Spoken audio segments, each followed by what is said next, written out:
Antes de proceder al tema de hoy, como siempre, quiero dar un reporte de lo que es el proyecto médico misionero, el Centro de Capacitación en Estilo de Vida, La Verdad Presente, que estamos para construir ahí en el 151 Bongs Way Lane, Shepherd, Texas, 77371. Hermanos y hermanas, por la gracia de Dios, la primera fase que el condado requería, pues por la gracia de Dios ya la cumplimos, que era que esos planos se hicieran. Y el arquitecto que les dije que lo haría gratuitamente, pues envió ya su trabajo de cómo él pues piensa en su creación que debe verse este proyecto médico misionero con sus elevaciones, como le llaman ellos. Allí ustedes pueden ver, ya lo presenté varias veces, pero lo presento ahora aquí porque aquí creo que no lo había presentado. Allí se ven las cabinas alrededor del pequeño laguito, 5 cabinas a un lado y 5 al otro lado, con 2 cuartos en cada cabina, donde vamos a recibir a los huéspedes, a los pacientes, y ahí les vamos a hacer los tratamientos naturales completamente gratis. Al fondo ustedes pueden ver el edificio de usos múltiples, donde vamos a tener los servicios de adoración, las clases. El pequeño laguito que hay ahí, si lo arregláramos así, pues así se miraría, ¿verdad? Y así, hermanos, nosotros miramos que el arquitecto pues ha hecho su trabajo completamente gratis. Y ahora, al haber cumplido con esa fase, hemos entrado a la segunda. Y es el ingeniero de aquí de Houston, que yo no sé ni quién es, hermanos. Miren cómo es Dios de grande. Solo pusimos en el Google, solo pusimos ahí ingenieros que hagan planos de diseño sépticos, y aparecieron varios. Y les mandamos a decir a todos, no sé, creo como a 3 o 4, les mandamos a decir que nos dieran una propuesta de un plano de diseño para sistema séptico que el condado necesita que se les presente. Y interesante, ahí se le puso de que pues esto es con fines, digamos, sin fines de lucro, es decir, para una iglesia. Y miren, hermanos, no respondieron ni siquiera porque querían ganar. Todos los demás, solo respondió uno. Y cuando responde, nosotros nos sorprendemos de que presenta su estimado, presenta su propuesta de cómo él haría todo, y no miramos allí en ningún lado que diga tantos miles por mi trabajo. Nosotros miramos más o menos cuánto andaban cobrando los planos esos, los ingenieros, y andan por los $3,500. Y nosotros no vimos para nada allí de que pues estuviera eso reflejado. Y para salir de dudas, se le preguntó y se les dijo si era algo accidentalmente que se había hecho de no colocar sus gastos profesionales. Y bueno, ellos dijeron, no, simplemente no hemos puesto los gastos profesionales porque se los vamos a hacer completamente gratis. ¿Dónde están ellos aquí en Houston? ¿Dónde están? Yo no sé. Pero una compañía de ingenieros que dijeron, nosotros también queremos ser parte de esa bendición.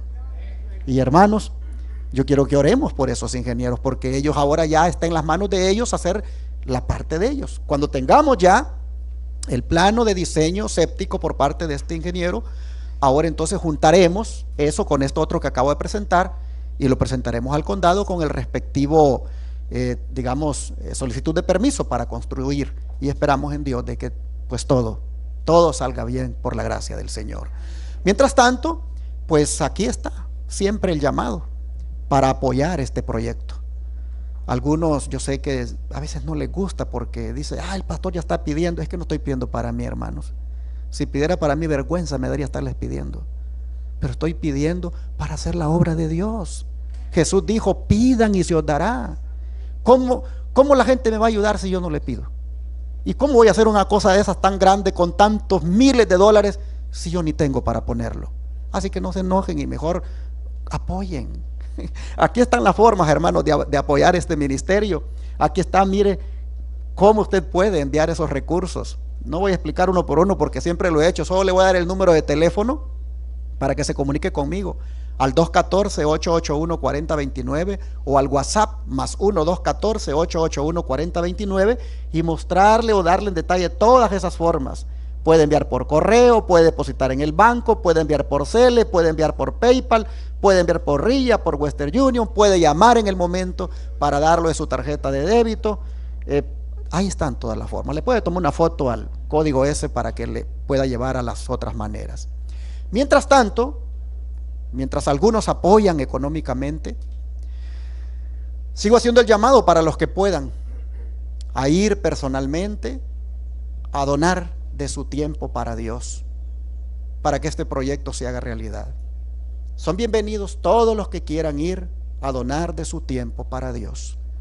Se necesita mucha ayuda allí, sobre todo limpiando el terreno, es decir, desmontándolo, porque todavía con estas lluvias hay áreas que necesitan desmontarse. El monte se ha vuelto a crecer, así que se necesita personas que quieran ir a apoyar, también rellenando las partes bajas de tierra, porque hay muchas partes bajas en el terreno, hay que rellenarlas para que no se hagan allí digamos, los pocos de agua, ¿verdad? Se necesita también en eso, y también se necesita pintar todavía la oficina por fuera, porque ya por dentro está pintada, pero por fuera hay detalles que faltan, y se necesita también que alguien quiera ir a hacer ese trabajo. Pero si alguien, hermanos, quiere saber en qué puede servir, comuníquese a ese teléfono que está ahí en la pantalla, 214-534-2494.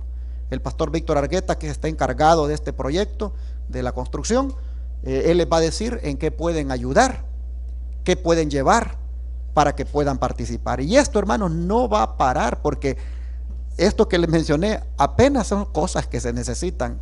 Espérense cuando empecemos a hacer ya las cabinas. Ahí el trabajo, hermanos, manos se van a necesitar. Por eso les hago el llamado para que ustedes cualquier día que quieran donar tiempo para el Señor, vayan por ahí, hermanos, a darse una vuelta y digan en qué puedo ayudar. Hay mucho por hacer. Así que están llamados todos a hacer este trabajo y son bienvenidos. Muy bien, vamos al tema de hoy. Siempre sobre la doctrina bíblica del santuario vamos a predicar esta mañana. Y vamos a estudiar el tema titulado Lecciones del Arca del Pacto, tercera parte.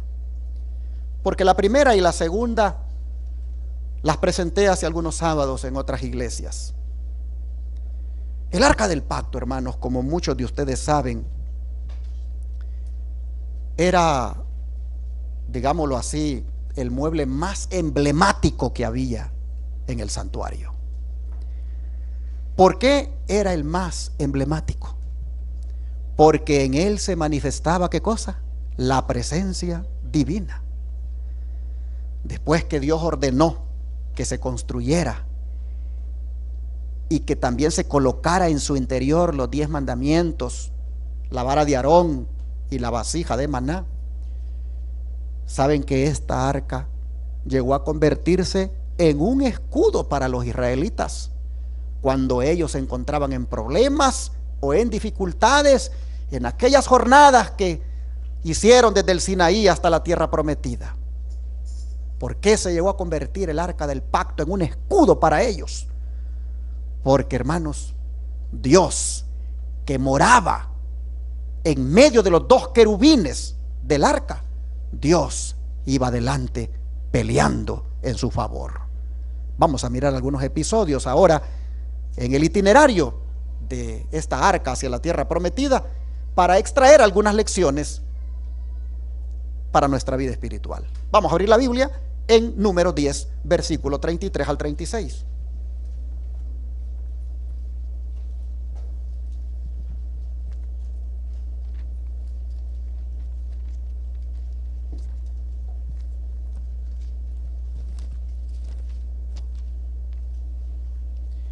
Números 10, versículos 33 al 36.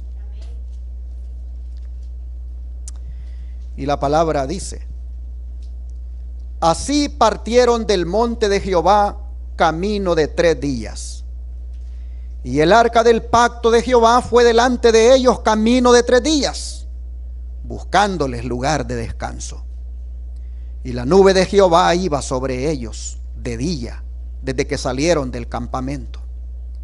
Cuando el arca se movía, Moisés decía: levántate, oh Jehová, y sean dispersados tus enemigos, y huyan de tu presencia los que te aborrecen.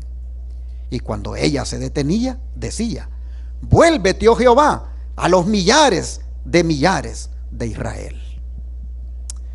Pero para que tengamos el cuadro, hermanos, más completo todavía, ¿qué les parece si leemos también en el libro de Josué, el capítulo 3, versículos 3 y 4? Vamos para allá. Josué, capítulo 3, versículos 3 y 4.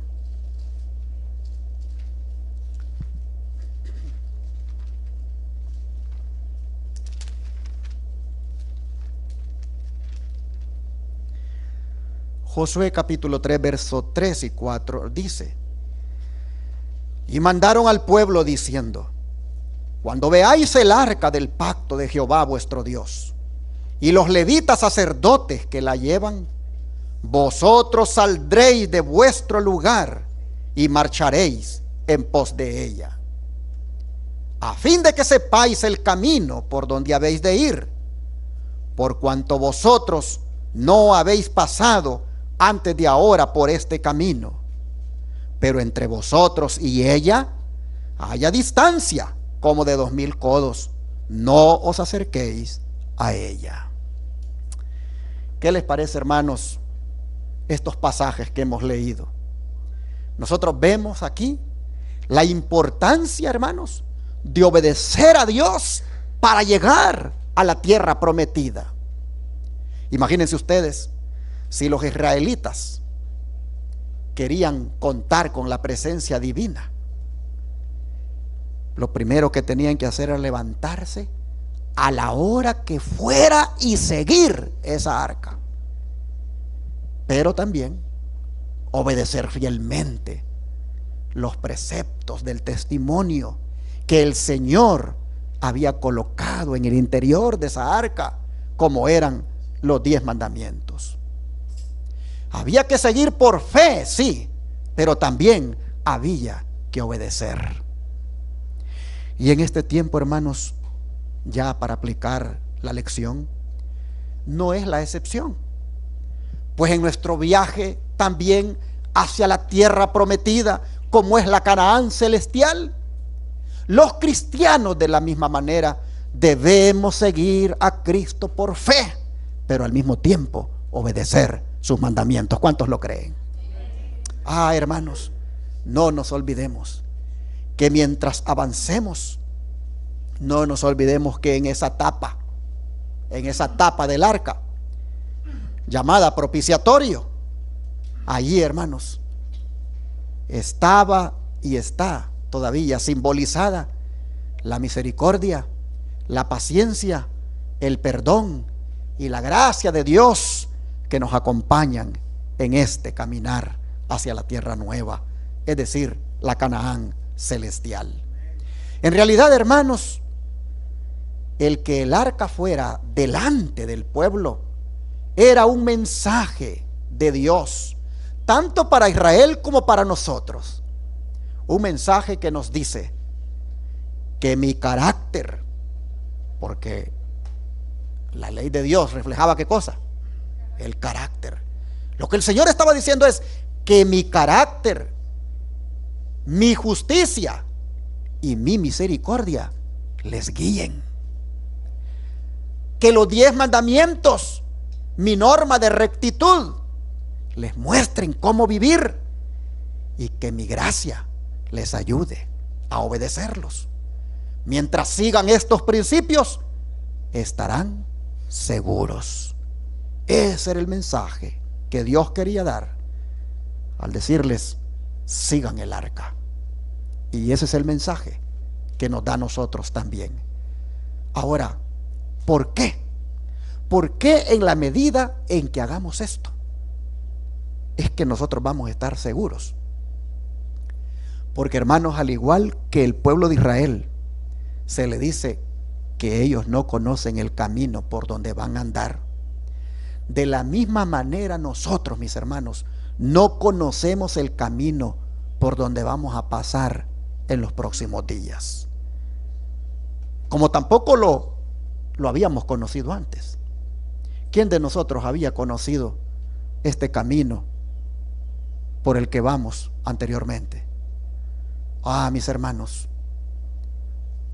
tampoco conocemos el camino que nos espera, pero sí sabemos que es un camino lleno de peligros, un camino lleno de pandemias, de vacunas, de leyes dominicales. Un camino, hermanos, que solo lo podremos caminar si la presencia del Señor va delante de nosotros. Así como el arca, hermanos, al pueblo le decía: avancen sin temor, porque yo voy delante de ustedes. Así también, hermanos, el Señor nos dice ahora: avancen, yo voy delante de ustedes. Vivan la vida por mi norma de conducta, la santa ley de Dios. No se les olvide que mi misericordia, mi paciencia les acompañan. Hermanos y hermanas, pero no puedo dejar de destacar la oración que hacía Moisés cuando el arca se levantaba y empezaba a caminar. ¿Qué decía Moisés? Levántate, oh Jehová, le decía, y sean dispersados tus enemigos. Hermanos y hermanas, hay enemigos de Dios todavía en este tiempo. Hay enemigos de su ley. Hay enemigos de su verdad presente. Hay enemigos de su pueblo remanente. Hay enemigos, hermanos, que quieren reducir la población mundial. Hay enemigos que quieren quitarnos las libertades personales. Ya nos las están quitando. Hay enemigos que quieren hacer un plan de impedir que adoremos a Dios según los dictados de nuestra conciencia.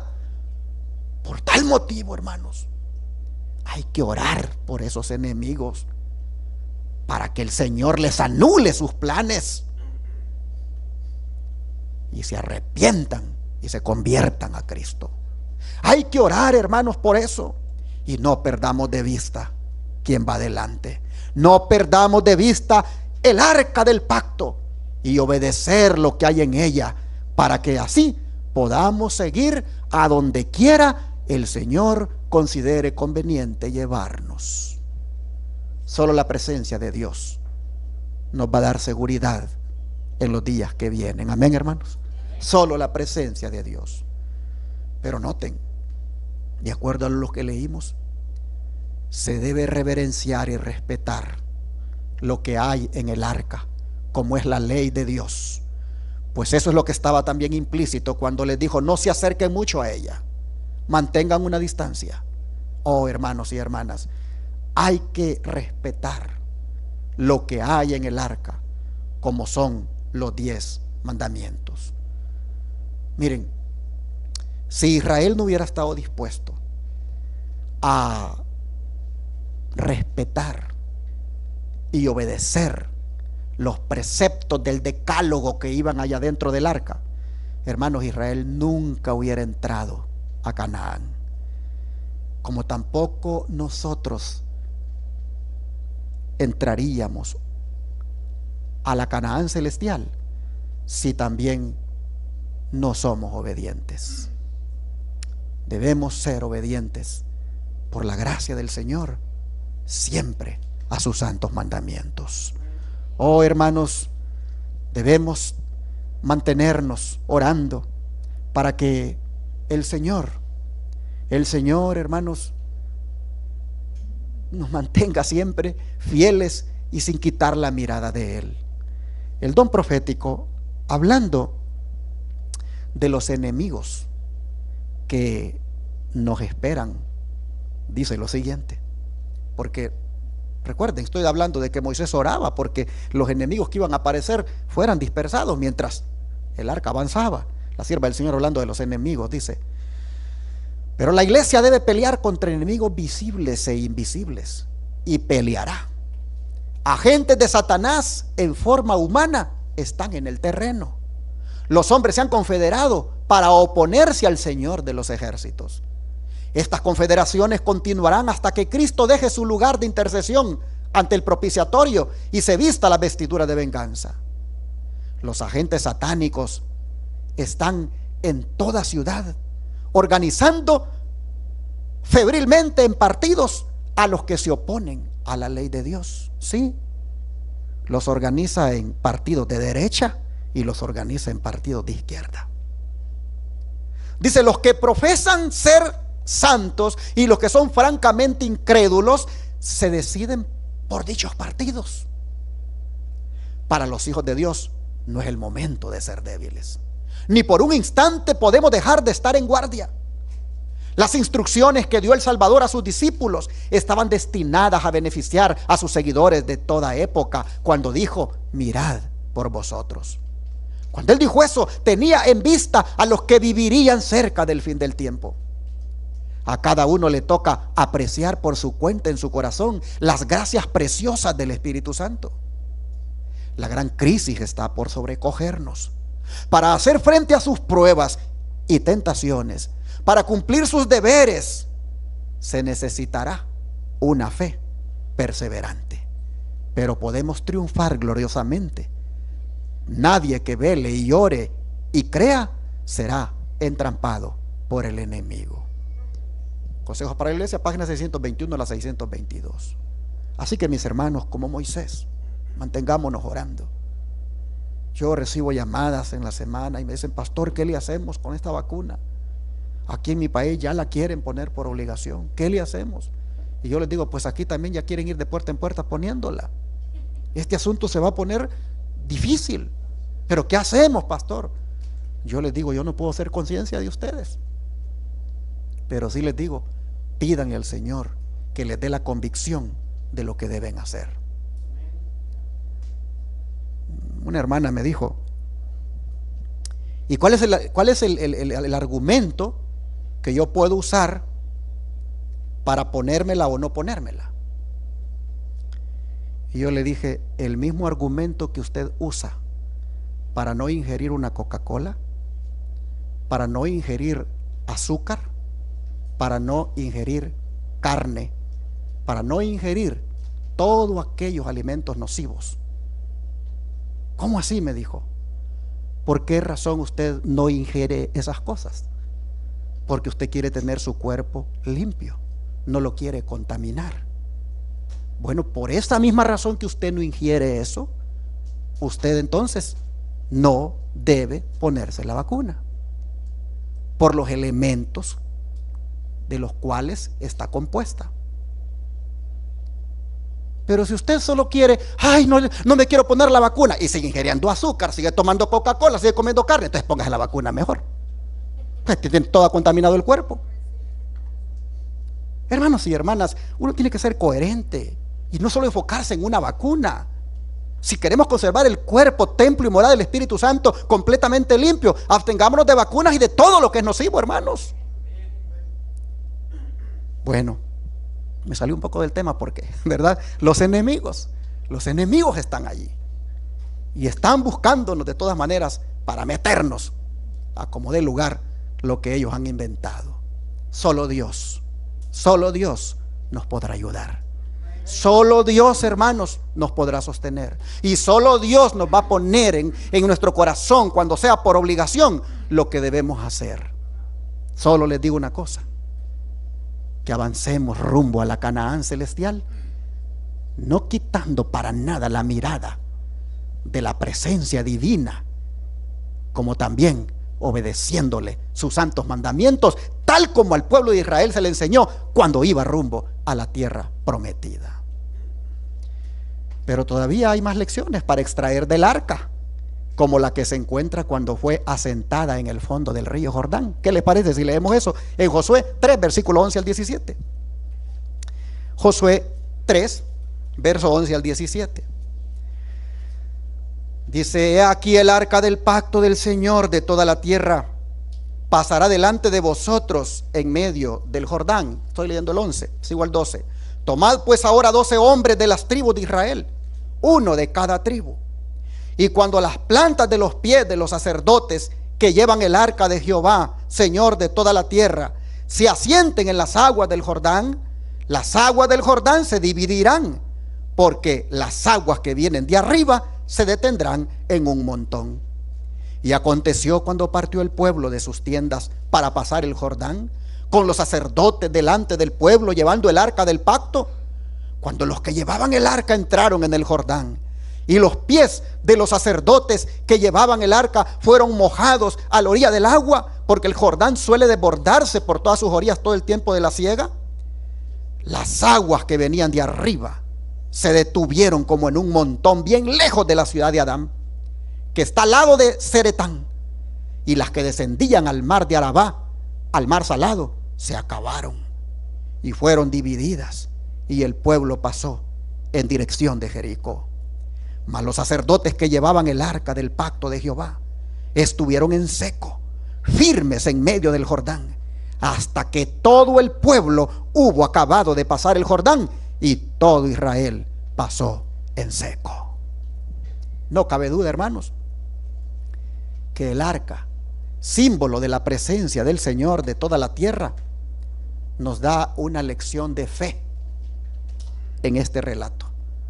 Una lección de fe y esperanza, pues el río estaba en su máxima capacidad, de orilla a orilla, imposible de cruzarlo humanamente hablando. Pero al colocarse el Señor en medio del río, prácticamente les decía a los israelitas: se pueden aventurar, porque yo estoy al control. Hermanos y hermanas, nosotros miramos aquí que para Dios, hermanos, no hay nada que Él no pueda hacer. Todas las cosas son posibles para Él. Aventúrense, avancen, caminen. Ya estoy yo en medio, ya estoy yo aquí tomando el control de la situación. Mis hermanos, pero qué fe la que había que tener para creer aquello. Aún los sacerdotes, su fe fue probada, pues ellos, cuando se les dice que avancen, hermanos, tienen que creer que algo va a ocurrir cuando avancen. Y cuando ponen sus pies allí en el agua, ellos empiezan a mirar que las aguas se van deteniendo. Pero noten ustedes que la fe tenía que ser una fe permanente, porque al quedarse en medio del río hasta que todos pasaran, hasta que inclusive el ganado pasara, ellos allí tenían que mostrar que tenían una fe permanente.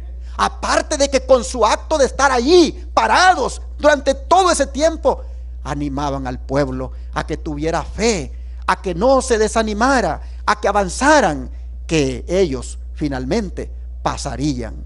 Así nosotros vemos, hermanos, que estos sacerdotes, ellos también estaban ejercitando la fe hasta que todos entraron triunfalmente a Canaán. La mensajera del Señor me gusta cómo lo describe. Dice así: el Señor dice quiere que su pueblo actual esté convencido de que hará por él cosas tan grandes como las que hizo en favor de los hijos de Israel durante su viaje de Egipto a Canaán. Debemos tener una fe educada, que no vacile en seguir las instrucciones del Señor en los momentos difíciles. Adelante, tal es la orden que Dios da a su pueblo. La ejecución de los planes del Señor exige fe y gozosa obediencia. Se debe andar y obrar por fe. Amén. Consejo sobre mayordomía cristiana, página 291. Oh, hermanos y hermanas, el arca, al ponerse ahí en medio del río, Dios en el arca estaba diciéndole a su pueblo: para avanzar, para poseer la tierra, necesitan creer, necesitan tener fe, necesitan confiar en las instrucciones que yo les estoy dando. Fe en Cristo tenían que tener los israelitas, y también obediencia, porque si solo tengo fe pero no me muevo, ¿qué va a suceder? Pero cuando se movieron, primero los sacerdotes y luego el pueblo, allí, hermanos, mostraron ellos que su fe era consecuente, no era muerta, era una fe viva, porque la fe y la obediencia van juntas. Habiendo hecho esto, hermanos, yo quiero ahora mostrar algo que la Biblia no lo dice, solo el don profético, y es el papel que jugó Cristo ese día. Es impresionante. Miren lo que dice: a la hora señalada comenzó el avance. El arca, llevada en hombros de los sacerdotes, encabezaba la vanguardia. Se le había ordenado al pueblo que se retrasara un poco, de manera que había un espacio de más de media milla entre ellos y el arca. Todos observaron con profundo interés cómo los sacerdotes bajaban hacia la orilla del Jordán. Los vieron avanzar firmemente con el arca santa en dirección a la corriente airada y turbulenta, hasta que los pies de los portadores del arca tocaron el agua. Entonces las aguas que venían de arriba fueron rechazadas de repente, mientras que las de abajo siguieron su curso y se vació el lecho del río. Dice Patriarcas y Profetas, página 460. Pero en Historia de la Redención, página 188, miren lo que dice: 4 ángeles del cielo acompañaban siempre el arca de Dios en todas sus peregrinaciones, para protegerla de cualquier peligro y para cumplir toda misión que se les requiriera en relación con ella. Pero ahora noten, Jesús, el Hijo de Dios, seguido por los ángeles celestiales, iba delante del arca cuando ésta se aproximaba al Jordán. Las aguas se dividieron delante de su presencia. Cristo y los ángeles permanecieron junto al arca, y los sacerdotes en el lecho del río, hasta que todo Israel cruzó el Jordán. Cristo y los ángeles acompañaron al arca cuando ésta giraba en torno de Jericó, y finalmente derribaron sus macizos muros y entregaron la ciudad en manos de Israel. Y así, hermanos, esta historia nos muestra una vez más lo importante que es seguir a Cristo en todas sus providencias y ser fieles a sus mandamientos en toda circunstancia. Hermanos y hermanas, en toda situación que aparezca en nuestro peregrinar aquí en la tierra, no se nos olvide que para llegar a la tierra prometida hay que siempre mirar a Jesucristo y guardar sus santos mandamientos. Como ustedes pueden ver, ángeles iban allí, Cristo iba allí, iban allí, hermanos, salvaguardando lo que representa su carácter, lo que representa su justicia. Allí iba su gracia, allí iba su paciencia, en aquel mueble especial. Pero todo lo que le daba valor a ese mueble era la santa ley de Dios. Hermanos, Israel pudo haber pasado ese río antes de la primavera. 2 meses antes, ese río estaba bien fácil de cruzarlo. Pero el Señor dijo: lo van a cruzar cuando esté desbordado, cuando ya se haya derretido la nieve de los montes aledaños y eso esté prácticamente imposible de cruzar humanamente. Entonces, dijo Dios, lo van a cruzar. En la providencia de Dios estaba que ellos pasaran por aquel obstáculo. Dice el don de profecía: dijo el ángel, sigue a Jesús, sigue las abiertas providencias de Dios, ten fe inamovible en sus promesas, no pierdas de vista las abiertas providencias de Dios, considera cuidadosamente todas sus enseñanzas y obedécelas. Manuscrito 3885. ¿Qué es providencia? Es todo lo que Dios provee para nosotros, ya sea incluso pasar por pruebas, como también gozar de bendiciones. Dios en su providencia hizo que ellos cruzaran para ese entonces, para cuando el río estaba desbordado, porque quería probar su fe y quería también probar su obediencia. El Señor ha permitido que nosotros pasemos por esta época cuando amenaza una pandemia o plandemia, como le quieran llamar, la vida de la humanidad. Dios ha permitido que nosotros pasemos por acá. Algunos de sus hijos, como mi madre, pues ya se han quedado en el camino. Otros, por su gracia y por su amor, todavía estamos vivos. Pero Dios ha permitido que pasemos por acá con algún propósito, y es con que de esta prueba salgamos purificados como el oro. Solamente miremos a Jesucristo adelante en el arca y guardemos sus santos mandamientos. Pero si ustedes pensaban, hermanos, que hasta aquí llegaban las lecciones que se podían extraer del arca del pacto, estamos equivocados. Pues hay otra que no se puede dejar atrás, no se puede dejar de lado, y es la que tiene que ver con lo sagrado de ella y la presunción humana, enseñándonos en esta otra historia que vamos a leer que el arca, hermanos, tampoco es ningún amuleto de buena suerte, tampoco es un talismán como lo consideraron en algún momento los israelitas. Veamos ese caso tan trágico que ocurrió en la historia de Israel. Vamos a 1 Samuel capítulo 4 versículos 1 al 11. 1 Samuel capítulo 4 versos 1 al 11.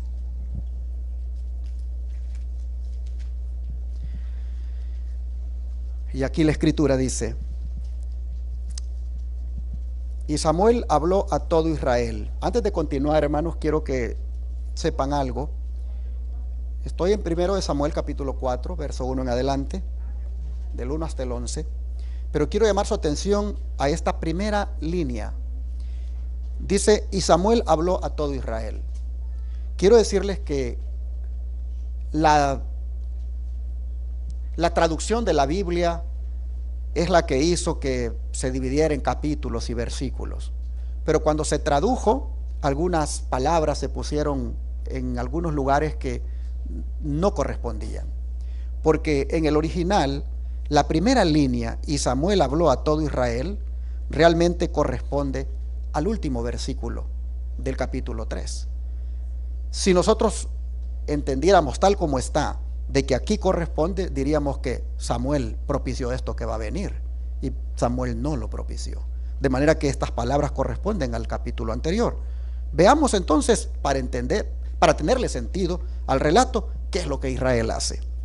Dice: por aquel tiempo salió Israel a encontrar en batalla a los filisteos. Noten, ¿quién salió a encontrar? Ni siquiera los vinieron a buscar. Ellos salieron a encontrar a los filisteos para entablar con ellos una batalla. Y acampó, dice, junto a Eben-ezer, y los filisteos acamparon en Afec. Y los filisteos presentaron la batalla a Israel, y trabándose el combate, Israel fue vencido delante de los filisteos, los cuales hirieron en la batalla en el campo como a 4,000 hombres. Cuando volvió el pueblo al campamento, los ancianos de Israel dijeron: ¿por qué nos ha herido hoy Jehová delante de los filisteos? Traigamos a nosotros de Silo el arca del pacto de Jehová, para que viniendo entre nosotros nos salve de la mano de nuestros enemigos. Y envió el pueblo a Silo, y trajeron de allá el arca del pacto de Jehová de los ejércitos, que moraba entre los querubines. Y los 2 hijos de Elí, Ofni y Fines, o sea, sacerdotes también, ¿verdad?, estaban allí, dice, con el arca del pacto de Dios. Aconteció, dice, que cuando el arca del pacto de Jehová llegó al campamento, todo Israel gritó con tan gran júbilo que la tierra tembló. Cuando los filisteos oyeron la voz de júbilo, dijeron: ¿qué voz de gran júbilo es esta en el campamento de los hebreos? Y supieron que el arca de Jehová había sido traída al campamento. Y los filisteos tuvieron miedo, porque decían: ha venido Dios al campamento. Y dijeron: ay de nosotros, pues antes de ahora no fue así. Ay de nosotros, ¿quién nos librará de la mano de estos dioses poderosos? Entonces, estos son los dioses que hirieron a Egipto en toda plaga en el desierto. Esforzaos, oh filisteos, y sed hombres, para que no sirváis a los hebreos como ellos os han servido a vosotros. Sed hombres y pelead. Pelearon pues los filisteos, e Israel fue vencido, y huyeron cada cual a sus tiendas, y fue hecha muy grande mortandad, pues cayeron de Israel 30,000 hombres de a pie. Y el arca de Dios fue tomada, y muertos los 2 hijos de Elí, Ofni y Fines. Qué tragedia, ¿no es cierto? Pensaron que podía salvarlos el arca, cuando el Dios del arca ya se había apartado de ellos. Oh, mis hermanos, por qué se había apartado el Dios del arca de ellos. Primero, porque no le consultaron a Dios para ir a la guerra contra los filisteos. Segundo, porque ignoraron al profeta Samuel para poder también preguntarle. Tercero, porque sacaron el arca del tabernáculo que estaba en Silo, del lugar santísimo, algo, hermanos, que no podían hacer. Solo el sumo sacerdote, su papá Elí, podía hacerlo una vez por año, pero nunca sacarla. Y Ofni y Fines hacen eso. Oh, mis hermanos, hicieron del arca un ídolo. Y los filisteos así lo creyeron, pues dijeron: Dios ha llegado allí. Oh, hermanos y hermanas, el arca sin la presencia de Dios no era nada. El arca sin la presencia de Dios nada más era un cofre. Pero ellos lo habían hecho un ídolo. Lo más importante del arca era obedecer lo que había en su interior, es decir, los 10 mandamientos. Pero ellos no lo habían hecho. Por eso 30,000 hombres de a pie mueren por hacer semejante presunción, acto de presunción. ¿Qué es la presunción? La presunción es presumir de que porque soy hijo de Dios puedo hacer algunas cosas para las cuales Dios no me ha llamado a hacer. Presunción de fe es creer, es presumir de que porque soy hijo de Dios yo me puedo ir de aquí a Dallas a 100 millas por hora y puedo ir sobrepasando carros porque soy hijo de Dios. Eso es un acto de presunción. Presumir que porque soy hijo de Dios yo puedo ir violando las leyes y Dios me va a ir protegiendo. Eso hicieron ellos. Presuntuosamente sacaron el arca del pacto del lugar santísimo, pensando que a manera de amuleto, que a manera de talismán les traería buena suerte, cuando, hermanos, ellos habían prácticamente desobedecido a Dios a ese momento de su vida. Miren lo que dice el don de profecía. Los israelitas guerrearon contra los filisteos y fueron vencidos, y 4,000 de entre ellos murieron. Fue la primera batalla, ¿verdad?, que perdieron. Los hebreos, dice, estaban atemorizados. Sabían que si otras naciones llegaban a oír algo acerca de su derrota, se sentirían animadas y hacerles la guerra también. Los ancianos de Israel llegaron a la conclusión de que su fracaso se debía a que el arca de Dios no estaba con ellos. Enviaron gente a Silo para que buscara el arca del pacto. Se acordaron del cruce del Jordán y de la fácil victoria obtenida sobre Jericó cuando llevaban el arca, y decidieron que todo lo que necesitaban era tenerla entre ellos y que de ese modo triunfarían sobre sus enemigos. Y lo puse en rojo y verde para que usted lo pueda mirar la diferencia.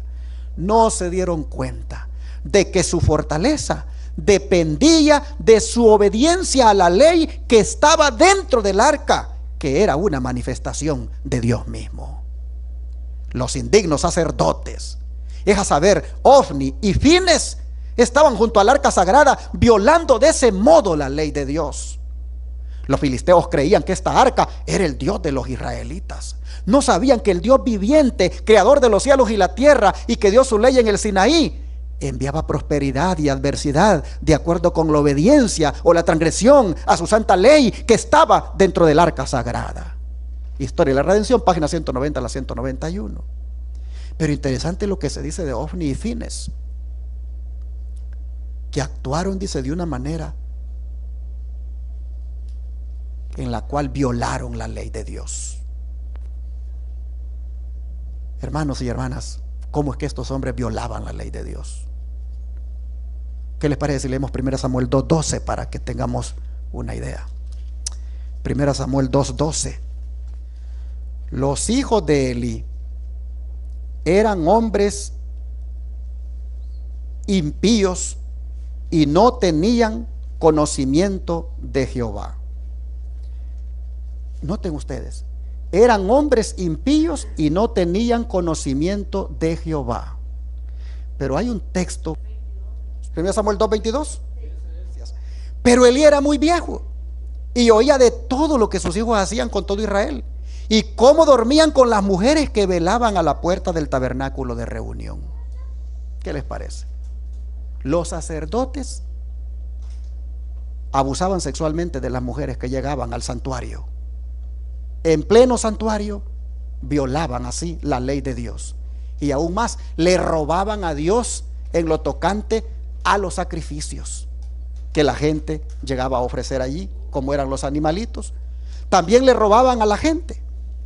Oh, mis hermanos, estaba tan corrompido el sacerdocio en ese tiempo que la sierva del Señor dice que la gente ya no quería ir a los templos. Se los pongo aquí.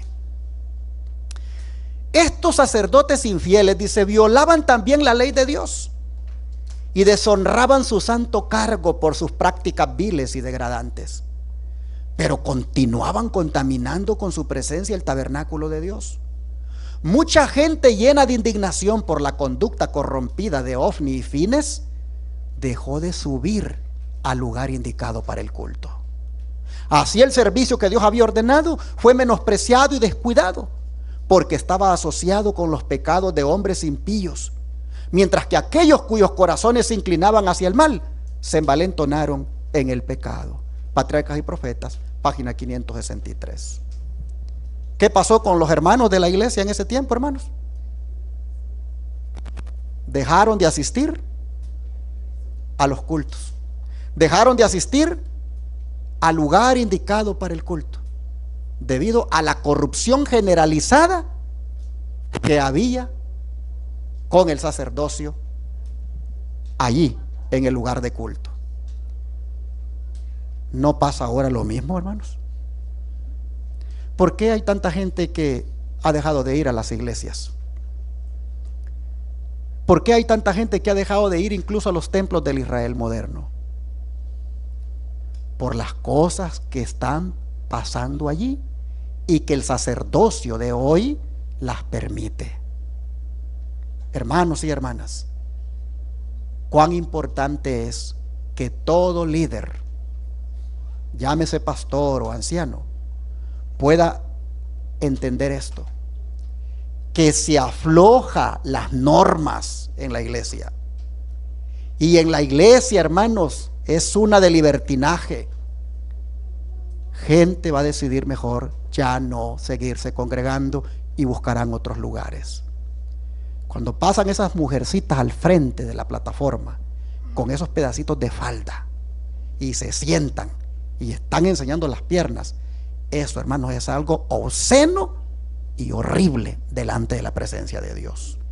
Y los ancianos de iglesia que permiten eso, cuando pasan a cantar todas llenas de maquillaje, cuando los hombres también andan metiéndose con las hermanas ahí, adulterios declarados, otros sin casarse, y los pastores solo se hacen los del ojo pacho y hasta les dan privilegios, les dan cargos. Hermanos y hermanas, no nos extrañemos cuando la gente mejor deje ya de asistir al templo y se vaya a otros lugares, porque eso es lo que ocurrió en los días de los sacerdotes Ofni y Fines. La gente dejó de ir más al culto al mirar las corrupciones que estaban sucediendo en la iglesia. Oh, mis hermanos, por eso debemos escuchar, todos los que tenemos el privilegio de ser pastores o ancianos, debemos escuchar lo que Dios nos dice en el libro de Levíticos capítulo 10 verso 3. Levíticos capítulo 10 verso 3. Entonces dijo Moisés a Aarón: esto es lo que habló Jehová diciendo: en los que a mí se acercan me santificaré, y en presencia del todo el pueblo seré glorificado. Y Aarón cayó.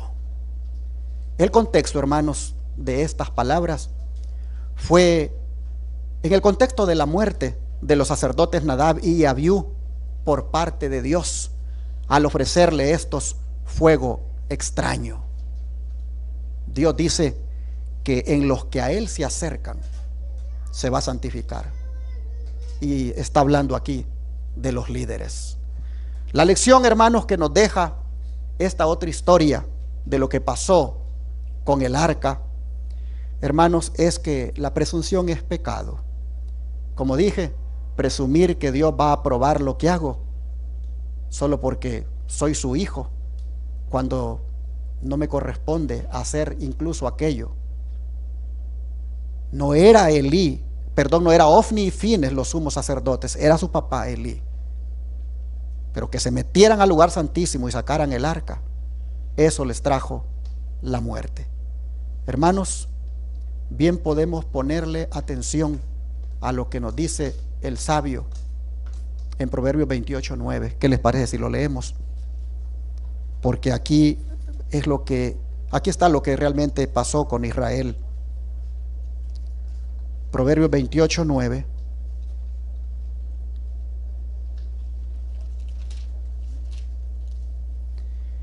El que aparta su oído para no oír la ley, su oración también es abominable.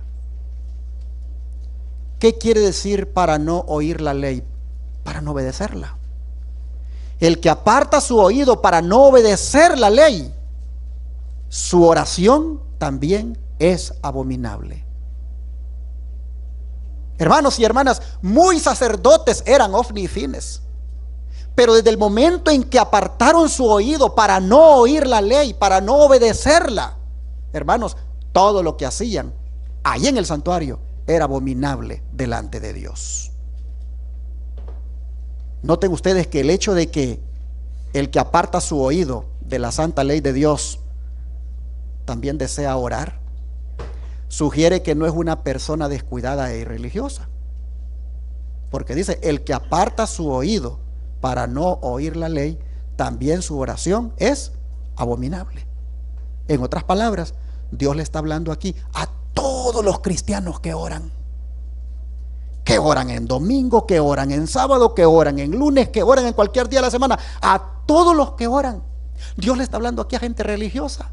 Dios está diciendo que todos los que no son descuidados en esto de la oración, pero no oyen la ley, no la obedecen, su oración es abominable. ¿Qué les parece, hermanos? Son millones los que oran, son millones los que están inclusive dispuestos a servir a Dios, pero a su propia manera.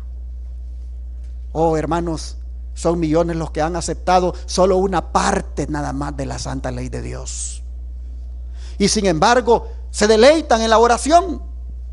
No aceptan toda la ley de Dios como norma de vida. Es más, desde los púlpitos se dice que esa ley ya está abolida, pero oran por los enfermos, oran porque ocurran milagros. El Señor dice: su oración es abominable, porque están orando y al mismo tiempo desobedeciendo los santos mandamientos. Oh, hermanos, qué serio es esto. Solo unos pocos hemos aceptado que toda la ley moral es santa y el mandamiento santo, justo y bueno. Oh, hermanos y hermanas, deberían de ponerle atención los que rechazan la obediencia a los 10 mandamientos.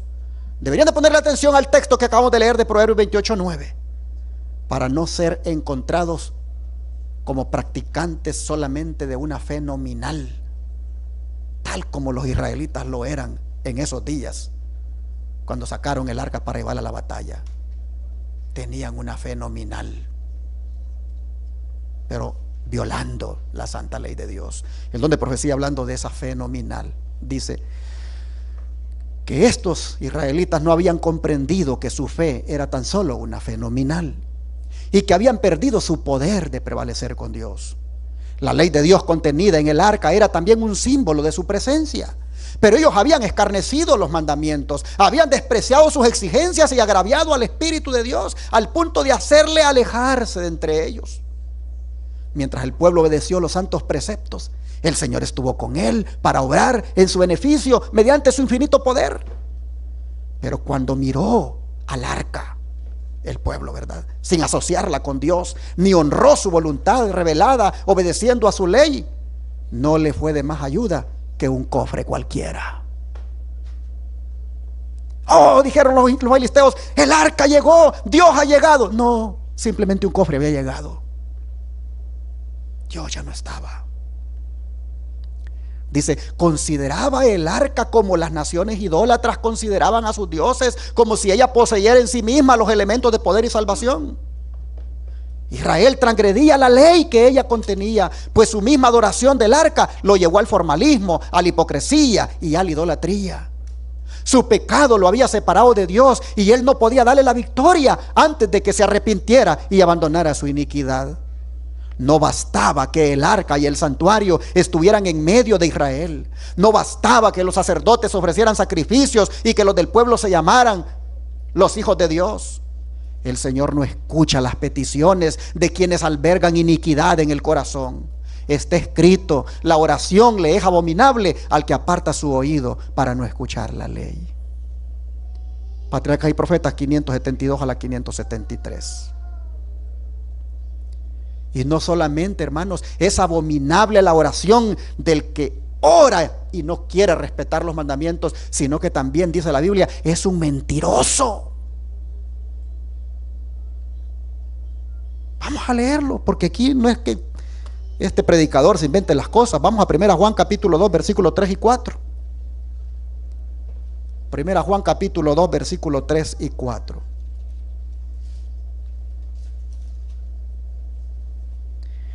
La escritura dice lo siguiente. 1 de Juan capítulo 2, versículos 3 y 4. Y en esto sabemos que nosotros le conocemos, si guardamos ¿qué cosa, hermanos? Sus mandamientos. El que dice yo le conozco y no guarda sus mandamientos, el tal es mentiroso y la verdad no está en él. Y yo les digo, ¿cuánta gente dice que conoce al Señor? La gente cuando testifica dice, yo tengo tantos años de haber conocido al Señor.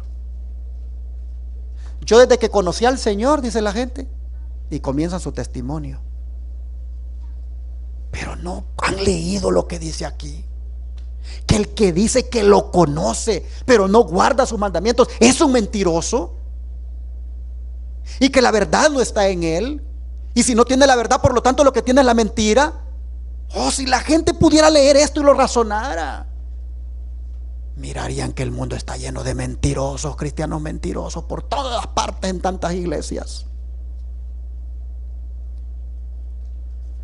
Yo sé que usted, amable televidente y radio oyente, esto le puede parecer fuerte, pero es palabra de Jehová. No hay manera de decirlo distinto.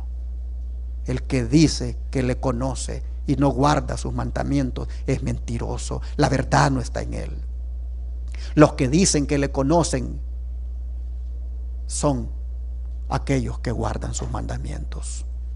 Oh, hermanos y hermanas, cuán importante es que no tengamos una fe nominal, sino una fe viva, entendiendo fe nominal como una fe nada más de nombre, pero que cuando se trata de obedecer a nuestro Dios no lo hacemos. Israel había caído en eso y por eso 30,000 cayeron. Pero retrocediendo en el tiempo, no quiero dejar de hablar ahora sobre aquella historia donde el arca nuevamente se hizo presente en la conquista de la tierra prometida en sí, después que cruzaron el Jordán. Porque el arca no solo introdujo a Israel en su herencia prometida abriéndoles el río Jordán, para que pasaran en seco. No solamente hizo eso Dios en el arca, sino que también, estando allá al otro lado, se puso delante de todo el pueblo para darles la victoria en la conquista de la primer ciudad cananea, como era Jericó. Leamos el incidente. Vamos al libro de Josué capítulo 6, versículo 13. Josué capítulo 6, versículo 13 al 16. Josué capítulo 6, versículo 13 al 16. Dice: y los 7 sacerdotes, llevando las 7 bocinas de cuerno de carnero fueron delante del arca de Jehová, andando siempre y tocando las bocinas. Y los hombres armados iban delante de ellos, y la retaguardia iba tras el arca de Jehová, mientras las bocinas tocaban continuamente. Así dieron otra vuelta a la ciudad el segundo día y volvieron al campamento. Y de esta manera hicieron durante 6 días. Al séptimo día se levantaron al despuntar el alba y dieron vuelta a la ciudad de la misma manera 7 veces. Solamente este día dieron vuelta alrededor de ella 7 veces. Y cuando los sacerdotes tocaron las bocinas la 7ª vez, Josué dijo al pueblo: gritad, porque Jehová os ha entregado la ciudad. Ahora miren el versículo 20. Entonces el pueblo gritó, y los sacerdotes tocaron las bocinas. Y aconteció que cuando el pueblo hubo oído el sonido de la bocina, gritó con gran vocerillo, y el muro se derrumbó. El pueblo subió luego a la ciudad, cada uno derecho hacia adelante, y la tomaron. Interesante. 7 veces dieron los hebreos la advertencia, rodeando la ciudad y haciendo sonar sus trompetas. 7 veces endurecieron los habitantes de Jericó su corazón, porque pudieron haberse inquietado, pudieron haberse preguntado: ¿qué hacen esta gente dando vueltas alrededor de la ciudad con ese mueble, con el arca? Pero no, las 7 veces endurecieron su corazón, por lo que Dios dice aquí, lo destruyó. Si ellos hubieran tenido el corazón como lo tuvo Rahab, sin duda, hermanos, hubieran sido perdonados, como fueron perdonados después los gabaonitas y los ninivitas. Pero no, ellos eligieron desoír la voz de Dios, eligieron desoír sus advertencias, y cuando vinieron a despertar fue muy tarde, porque murieron. Hermanos y hermanas, el arca iba adelante, indicándole a los israelitas que el que iba a pelear la batalla por ellos era Jehová de los ejércitos. El arca iba adelante y ellos en silencio. El silencio, hermanos, es lo mejor que podemos ofrecerle a Dios cuando Él habla. Y en la primera vuelta, Dios habló a la gente de Jericó. El segundo día le volvió a hablar, el pueblo en silencio. Y así sucesivamente los 7 días, hasta que en la 7ª vuelta de las 7 que se dieron el 7º día, hermanos, allí nosotros vemos que gritó el pueblo, pero fue un grito de júbilo, un grito de triunfo, porque la batalla Jehová ahora la iba a ganar. ¿Cuánto, hermanos, nos enseña esto? De que nuestras batallas no las debemos pelear nosotros, debemos dejar que Cristo las pelee por nosotros. ¿Cuánto nos enseña aquí el arca del pacto al ir adelante peleando por el pueblo? ¿Cuánto nos enseña, hermanos, que nosotros tenemos a alguien que pelea nuestras batallas, que nos defiende de todo conflicto, que no estamos solos y que muy grandes pueden ser las murallas, pero con Jehová todas se pueden derribar? Oh, hermanos, mire lo que es el don de profecía. La hueste hebrea marchaba, dice, en perfecto orden. Primero iba un grupo selecto de hombres armados, revestidos de sus atuendos militares, no para manifestar, dice, su pericia con las armas, sino para creer y obedecer las órdenes que se les dieran. A continuación, dice, seguían 7 sacerdotes con trompetas. Enseguida venía el arca de Jehová de oro, resplandeciente con un halo de gloria que la envolvía, llevada por sacerdotes cubiertos de sus ricas vestimentas especiales, que ponían de manifiesto su cargo sagrado. El vasto ejército, dice, de Israel seguía en perfecto orden, y cada tribu avanzaba bajo su respectivo estandarte. Así rodearon la ciudad con el arca de Dios. No se escuchaba ruido alguno, a no ser las pisadas de la poderosa hueste y el solemne sonido de las trompetas, cuyos ecos se extendían por las colinas y por toda la ciudad de Jericó.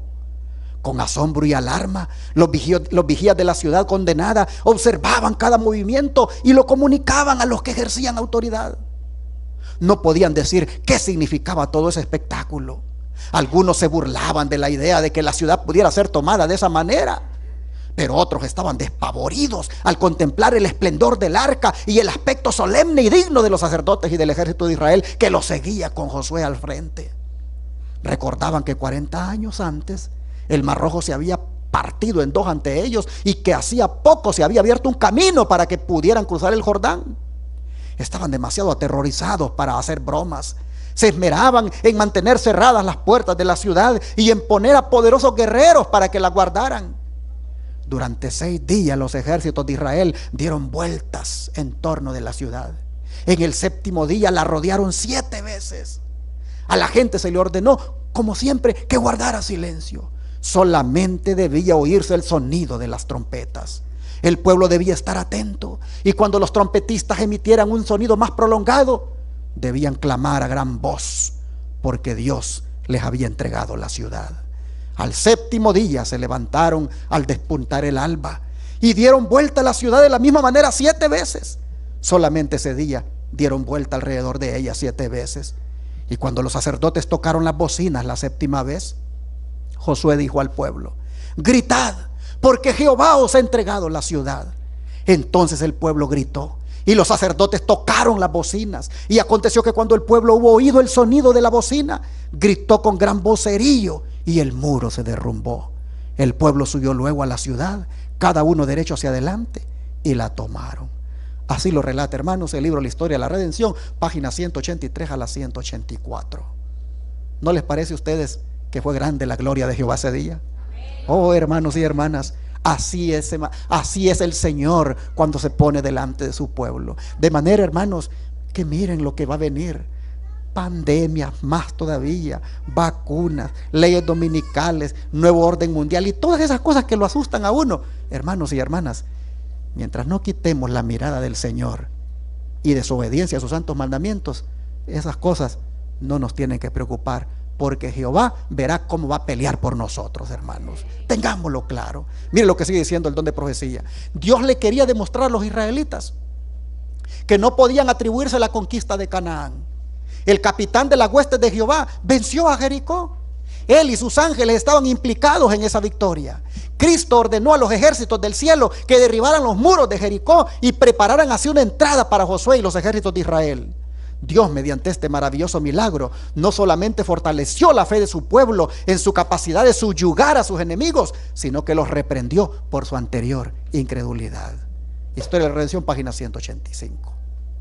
Nuevamente, la lección que se extrae del arca del pacto en la toma de Jericó es que, hermanos, Jehová es el que pelea, Jehová es el que va adelante y el pueblo solo tiene que ir detrás obedeciendo sus santos mandamientos que están dentro del arca. Pero hay una analogía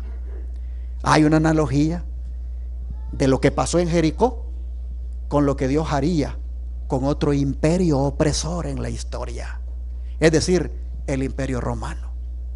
Pues Apocalipsis dice que también Dios enviaría 7 trompetas, símbolo de castigo para dicho imperio opresor, pero que la última trompeta revelaría otra vez el arca del pacto, pero ahora no aquí en la tierra, sino en el templo celestial, y aparecerá nuevamente para destruir al imperio opresor de los últimos días, el cual, como todos sabemos, es la Roma papal, la bestia, como también su imagen.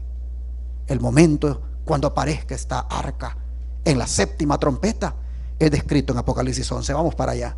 Apocalipsis 11, versículo 15.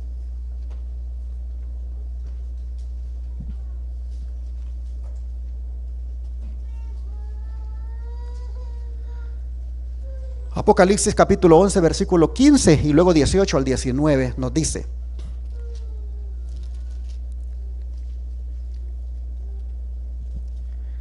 el 7º ángel tocó la trompeta y hubo grandes voces en el cielo que decían: los reinos del mundo han venido a ser de nuestro Señor y de su Cristo, y Él reinará por los siglos de los siglos. Ahora vean los versículos 18 y 19. Y se airaron las naciones, y tu ira ha venido, y el tiempo de juzgar a los muertos y de dar el galardón a tus siervos los profetas, a los santos y a los que temen tu nombre, a los pequeños y a los grandes, y de destruir a los que destruyen la tierra. Y el templo de Dios fue abierto en el cielo, y el arca de su pacto se veía en el templo, y hubo relámpagos, voces, truenos, un terremoto y grande granizo. Como ustedes pueden ver, antes de esta séptima trompeta, no hay tiempo para estudiarlo, pero en algún otro momento lo podremos hacer, hay 6 que han sonado. Los 6 primeros toques de trompeta son los juicios previos de Dios sobre el mundo opresor, Roma pagana, que prácticamente lideraba en ese tiempo la persecución en contra de la iglesia. Pero como ustedes pueden ver, en la séptima trompeta, hermanos y hermanas, el arca aparece, y junto con el arca, miren ustedes, la destrucción llega para las naciones que en el fin del mundo la hayan emprendido contra el pueblo remanente. Las naciones del mundo, hermanos, asumirán el mismo espíritu de rebelión que Roma pagana tuvo y que Roma papal tuvo también en la Edad Media. Las naciones del mundo se volverán opresoras contra el pueblo de Dios, pero cuando ellas la hagan, hermanos y hermanas, en esta séptima trompeta que empezó a sonar ya desde 1844, oh mis hermanos, llegará el momento cuando el Señor haga justicia y destruya a todos aquellos que oprimen al pueblo de Dios. Dios enviará el castigo final sobre el imperio opresor, como también lo envió sobre la ciudad de Jericó. Y así como a la ciudad de Jericó, con 6 vueltas cada día y trompetas que sonaban, le advirtió y endureció su corazón, así el mundo hoy, con 6 trompetas que han sonado, y ha advertido Dios de lo que va a hacer, pero han endurecido su corazón. Así Dios ahora, como aquel día en Jericó, en la séptima trompeta, en la séptima vuelta, así ahora en la séptima trompeta, con el arca, hermanos, por delante, Dios enviará el castigo final. Entonces, hermanos, el mundo mirará que fue una necedad no haber obedecido los mandamientos que están dentro de esa arca. El mundo entenderá que los mandamientos que están allí realmente no fueron escritos por Moisés, sino que fueron escritos con el dedo de Dios. Pero será muy tarde cuando el mundo lo venga a descubrir. Entonces se lamentarán, hermanos, no haber pertenecido al pueblo remanente de Apocalipsis 12, 17 y 14, 12. Leamos Apocalipsis 12, 17. Dice: entonces el dragón se llenó de ira contra la mujer y se fue a hacer guerra contra el resto de la descendencia de ella, los que guardan los mandamientos de Dios y tienen el testimonio de Jesucristo. Aquí nosotros miramos, hermanos, que se fue a hacer guerra contra el resto, el remanente de la iglesia, y los identifica como guardadores de los mandamientos de Dios y que poseen el don de profecía, el testimonio de Jesucristo. En Apocalipsis 14, 12 lo confirma otra vez. Dice Apocalipsis 14, 12: aquí está la paciencia de los santos, los que guardan los mandamientos de Dios y la fe de Jesús. Hermanos y hermanas, cuando el mundo vea nuevamente el arca del pacto en el templo celestial, cuando los cielos se abran y contemplen esa arca, el mundo se lamentará no haber hecho la decisión de formar parte de este remanente de Apocalipsis 12, 17 y 14, 12, que guarda los mandamientos de Dios y tiene la fe de Jesús. Oh, hermanos y hermanas, pero nosotros, por la gracia de Dios, ya hemos entrado a este remanente. Amén. Entonces, mis hermanos, mantengámonos en él. No nos salgamos de este remanente. Miren, no les estoy diciendo sálganse de una iglesia de 4 paredes. No, no se salgan del remanente que guarda los mandamientos de Dios y tiene el testimonio de Jesucristo. No nos salgamos, hermanos, porque cuando el arca del pacto de Dios se mire en el cielo, como Juan la está presentando acá en esta 7ª trompeta, oh, hermanos, esa arca no será para destrucción nuestra, sino que será para confirmarnos que valió la pena obedecer por fe la santa ley de Dios. El don de profecía dice: cuando se abra el templo de Dios en el cielo, qué ocasión de triunfo será para los fieles y leales. En el templo se verá el arca del pacto, en la cual fueron puestas las 2 tablas de piedra sobre las cuales está escrita la ley de Dios.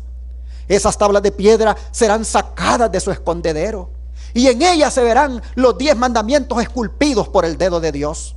Esas tablas de piedra que ahora están en el arca del pacto serán un testimonio convincente de la verdad y de la vigencia de la ley de Dios. Carta 27 del año 1902. Sigue diciendo: mentes y corazones sacrílegos pensaron que tenían poder suficiente para cambiar los tiempos y la ley de Jehová, pero en los archivos del cielo, en el arca de Dios, están a salvo los mandamientos originales, escritos sobre 2 tablas de piedra. Ningún potentado de la tierra tiene poder para sacar aquellas tablas de su sagrado escondedero debajo del propiciatorio. Size of the Time 28.2878. Así que, hermanos y hermanas, en la 7ª trompeta, el arca volverá a jugar su papel como lo jugó en la 7ª vuelta, en la 7ª trompeta, allá en Jericó. Jugará su papel. Y ahí, hermanos, miraremos otra vez la presencia divina manifestada en ella por la santa ley de Dios que está dentro de ella. De manera que, para cerrar este mensaje, quiero que oigamos la siguiente exhortación que se encuentra en el Salmo 132, versículo 12. Salmo 132, versículo 12.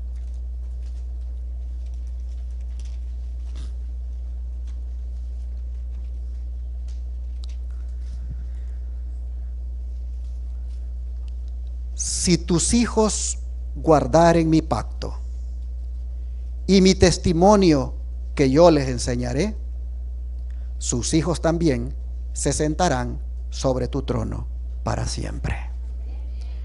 Como vemos, hermanos, las promesas de Dios son condicionales. Las promesas de Dios, hermanos, están condicionadas aquí por la obediencia. Los hijos de David serían herederos de su trono en la medida que guardaran el pacto, es decir, obedecieran los mandamientos.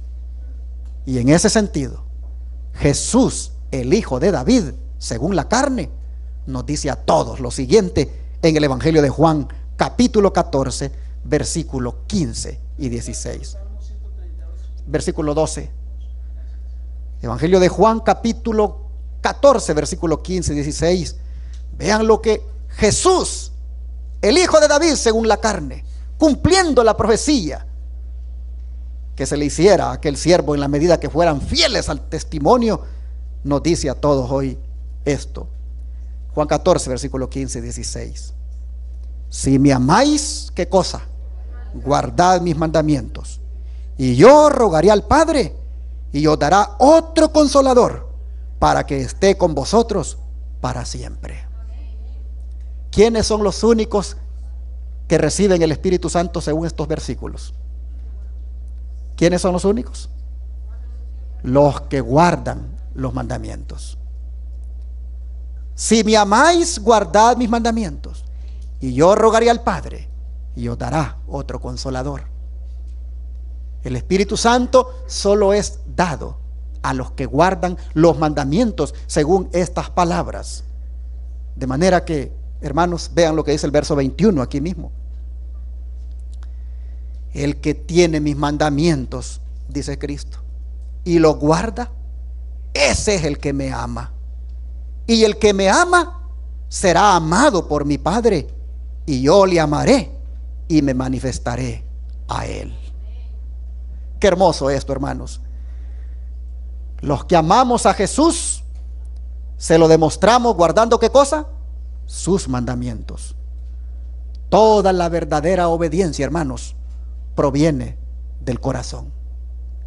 Toda la verdadera obediencia proviene del amor. Por eso guardamos el sábado y no el domingo, porque el sábado es uno de los 10 mandamientos de la ley de Dios. Y guardamos el sábado no porque el sábado nos va a salvar. Guardamos el sábado en amor a aquel que nos salvó, el cual es Cristo Jesús. Y porque Él dice: si me aman, guarden mis mandamientos. Pero así como por amor guardamos el sábado y no el domingo, así también por amor guardemos los otros 9 mandamientos, porque de allí depende toda la ley, es decir, toda la palabra de Dios. De manera que yo quiero preguntar en esta mañana o tarde ya, ¿cuántos quieren demostrarle su amor a Cristo guardando siempre sus santos mandamientos? Que Dios les bendiga y que nos mantengamos así hasta el día glorioso de la venida de Cristo Jesús. Qué hermosa alabanza. Su santa ley obedezco por fe. Vamos a mantenernos, hermanos, con esa fe, obedeciendo esos mandamientos de la ley de Dios hasta el día glorioso cuando Él venga en las nubes de los cielos. No pisoteemos, hermanos, ningún mandamiento. Todos los días digámosle al Señor: ayúdame a respetarlos. Es más, escríbelos en mi mente para que yo los pueda amar. Haz de mi mente tu trono y pon allí tu ley para que yo todos los días los ame y los respete por amor a ti. Oh, hermanos, hay que pedírselo siempre. Vamos a orar en este momento, a pedírselo al Señor.